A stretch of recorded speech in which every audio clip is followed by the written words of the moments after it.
How does image stitching create perfect Photoshop panoramas? Imagine standing in front of a breathtaking landscape and wanting to capture every detail in one wide shot. That's where image stitching comes into play, turning multiple photos into a seamless panoramic view.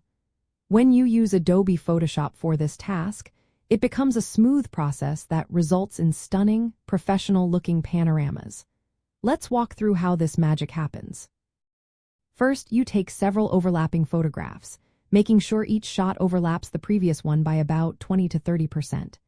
Using a tripod helps keep your camera steady and level, which is key for a clean stitch.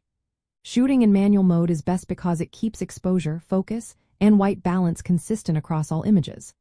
Once you have your photos, you open Photoshop and go to the menu option called File, then select Automate, and choose Photo Merge. This tool analyzes the overlapping areas of your photos to find matching points, which are common features like trees, buildings, or clouds.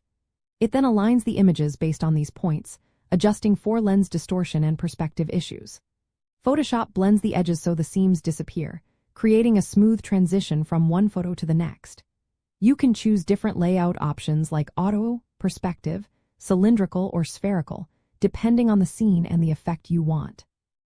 After the stitching process, you might need to crop the edges to remove any uneven borders.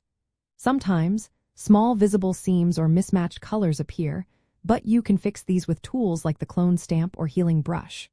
For more complex scenes or handheld shots, you can manually align images by opening them as layers. Using the warp tool allows you to fine-tune the alignment, and adjustment layers help match colors and tones across the entire panorama.